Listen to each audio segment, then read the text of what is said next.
Hello and welcome मेरे NEET के सारे बच्चों और आप सबके पेरेंट्स। लगातार आप लोगों की क्वायरीज आ रही हैं क्योंकि सुमित की वजह से आप सब भी लगातार सवालों पे सवाल पूछे जा रहे हैं कि क्या होगा, कट ऑफ क्या रहेगा, ऑल इंडिया में क्या हो सकता है, क्या होगा यूपी, बिहार, मध्य प्रदेश, छत्तीसगढ़, वेस्ट बंगाल, हरियाणा, इन सब का कट ऑफ क्या होगा, साउथ में क्या कट ऑफ रहेगा, महाराष्ट्र का क्या कट ऑफ रहेगा, दिल्ली का क्या कट ऑफ रहेगा। तो ये सारी चीज़ें एक अलग पर्सपेक्टिव से, साथ ही यहाँ से आप लोगों के पेरेंट्स जो हैं जिनके बच्चे अच्छे स्कोर कर रहे हैं वो काउंसलिंग को लेकर के परेशान है कि काउंसलिंग कैसे होगी, ऑल इंडिया कोटा में कैसे सिलेक्शन होगा, ऑल इंडिया कोटा का राउंड 1 क्या होगा, राउंड 2 क्या होगा, फिर स्टेट कोटा जो होता है उसमें बहुत सारे लोगों को नहीं पता है कि राउंड 1 राउंड 2 के बाद मॉपअप राउंड भी होता है और फिर स्टे वैकेंसी राउंड भी होता है जहाँ कम से कम मार्क्स में भी आपको एमबीबीएस की सीटें मिल जाती हैं, बीडीएस की सीटें मिल जाती हैं।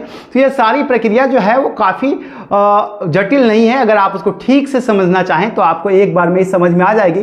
तो मुझे लगा कि चलिए ठीक है, आप लोगों की लगातार क्वेरीज आ रही थी तो आप लोगों को मैं एक बार बता देता हूँ, आप भी समझ लो बच्चों और आपके पेरेंट्स जो हैं वो भी समझ लें। और कुछ अन्य जानकारियाँ जैसे स्टेज वाइज जब शुरू होगा तो मैं आपको टाइम पे आकर के देता रहूँगा। बिजी शेड्यूल रहता है लेकिन आप सबसे जुड़ा हूँ तो आप सबका प्रेम है, इसलिए बीच बीच में मैं आप लोगों को ब्रीफ करता रहूंगा। इस सबसे पहले अगर आप चैनल पे नए हैं तो सब्सक्राइब करके बेल आइकन दबा लीजिए। भविष्य की बात है आपकी और जानकारियां जो है वो आपके काम की होंगी, तो इसलिए आपको जरूरी है कि आप जुड़े रहें कि आपको पता चलता रहे कि क्या क्या चीजें करनी है और आपको कहां किस तरीके से अप्लाई करनी है, फील कैसे करना है। अब आपके नंबर थोड़े कम है और आप मदन मोहन मालवीय सेलेक्ट कर लें, केजीएमयू सेलेक्ट कर लें, है ना, एलएलआरएम सेलेक्ट कर लें, ऐसे बड़े बड़े कॉलेजेस सेलेक्ट कर लें तो आपको सीट ही नहीं मिलेगी।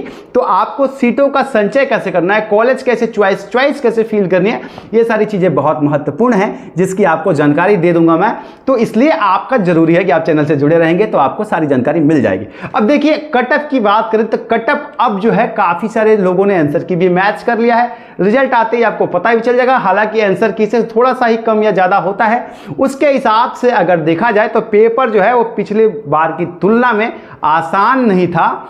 पेपर पिछली बार की तुलना से थोड़ा टफ था, इसलिए जो है बायोलॉजी का सेक्शन भी देखे तो काफ़ी ज़्यादा ट्रिकी रहा आप लोगों के लिए। केमिस्ट्री भी, चलो फिजिक्स तो थोड़ा इजी हो गया था इस बार, लेकिन केमिस्ट्री ने भी अपना अच्छा खासा रोल निभाया, बायोलॉजी तो एकदम से गजब कर गया।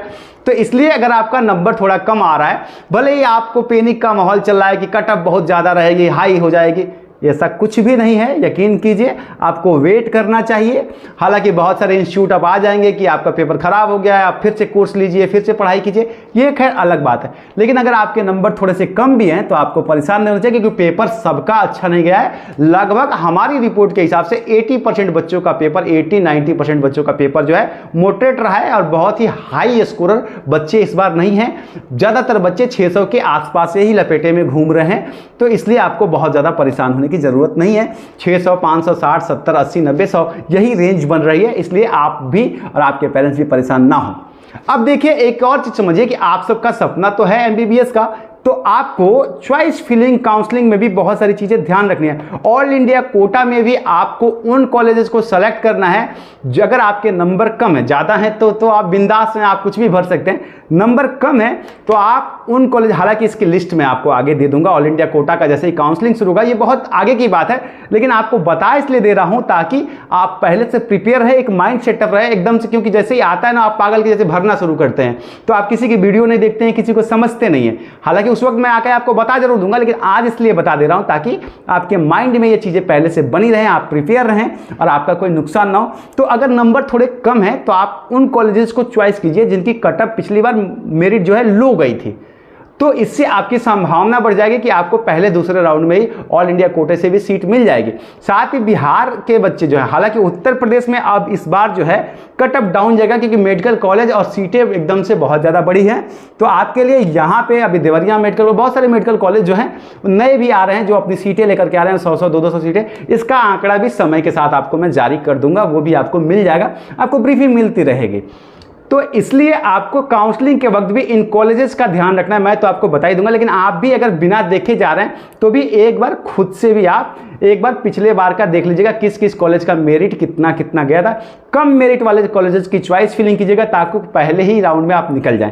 साथ ही डॉक्यूमेंट भी आपके लिए बहुत जरूरी है। अगर आप ऑल इंडिया कोटा से जा रहे हैं तब तो कोई बात नहीं है, स्टेट कोटा से जा रहे हैं तो डोमिसाइल जैसे सर्टिफिकेट आपके लिए बहुत ही अनिवार्य है, इसके बिना आपका कुछ भी नहीं होने वाला। तो आप अपने डॉक्यूमेंट्स भी, अगर आपके स्कोर अच्छे हैं तो आप अपने डॉक्यूमेंट्स भी बनवा लीजिए, क्योंकि कई बार ये प्रक्रिया जटिल हो जाती है। कई बार लोग बाहर रहते हैं, घर से बाहर रहते हैं, दिल्ली मुंबई अपने बच्चे पढ़ते हैं अलग अलग राज्यों में, और फिर आपको जाके वहाँ अपने स्टेट से डॉक्यूमेंट्स बनवाने पड़ते हैं, तो उसमें टाइम भी लगता है वेरिफिकेशन में। इसलिए डोमिसाइल वगैरह भी आपको बनवाना है। तो अगर आपके बच्चों का स्कोर अच्छा है तो आप मूल निवास प्रमाण पत्र जो है बनवा करके अपना रख लें। साथ ही एक और क्वेश्चन जो आ रहा था कि कोर्ट में भर्ती जाएगी क्या, इस बार जो हुआ है तो क्या री एग्जाम हो जाएगा। बहुत सारी जगह पे गड़बड़ी हुई है, पेपरों के बंटने में भी गड़बड़ी हुई है। तो ये सब कुछ भी ऐसा नहीं होने वाला है। आपको पता है कि पिछली बार भी ऐसा हुआ था, तो आपको पता है उड़ीसा कोविड की वजह से उड़ीसा और भी 2 राज्यों में एक बार स्पेसिफिक पेपर हो गया था, जिन सेंटरों पे बच्चों ने एग्जाम नहीं दिया था सिर्फ उनका हो गया था, बाकियों का नहीं हुआ था, है ना। तो इस बार भी ऐसा ही होगा। ऑलरेडी एनटीए ने कह दिया कि जहां जहां हमको गड़बड़ी की सूचना मिली है वहां वहां हम करवा लेंगे। तो पूरा का पूरा आप सबका नुकसान नहीं होगा, पूरा पूरा आपके ऊपर कोई प्रभाव नहीं पड़ेगा। इसलिए आपने अगर अच्छे स्कोर कर लिए हैं तो आप सुरक्षित हैं। काउंसलिंग आपके लिए बहुत ही बड़ा फैक्टर रहता है। कई बार कम नंबर पे भी आपको एमबीबीएस मिल जाता है, और कई बार अगर आपको काउंसलिंग ठीक से नहीं करना आता है तो ज़्यादा नंबर लेकर के भी आपको बीडीएस में जाकर के फंस जाना पड़ता है, क्योंकि पहले राउंड में आप बीडीएस डाल देते हैं और फिर आपको बीडीएस मिल जाता है, फिर आप उसको छोड़ भी नहीं पाते हैं, फिर आपकी जमानत राशि जब्त हो जाती है। और दूसरे राउंड में अगर बीडीएस मिल गया तो आप कंफर्म ही है, फिर तो आप छोड़ ही नहीं सकते, क्योंकि आपको कोई और सीट नहीं मिलेगी। पहले राउंड में तो चलो मिल भी गया तो आप अपग्रेड कर लेंगे, सेकेंड राउंड में चांस नहीं है। तो ये सारी चीज़ें हैं जिसको लेकर के आपको और आपके पेरेंट्स को भी थोड़ा अवेयर रहना चाहिए। बाकी मैं आप लोगों को समय समय पर आकर के जानकारी तो दे ही दूंगा, इसलिए आप परेशान ना होइए। फिलहाल रिजल्ट का इंतजार कीजिए, और आपके कोई सवाल हैं तो आप कमेंट सेक्शन में मुझसे पूछ सकते हैं। मैं प्रयास करूंगा कि आपके कमेंट्स को अटेंड करके आपकी क्यूरियोसिटी को, आपके जिज्ञासा को, आपके पेरेंट्स की जिज्ञासा को शांत कर पाऊं। तब तक के लिए आप सबको ऑल द बेस्ट। इंतजार कीजिए रिजल्ट का।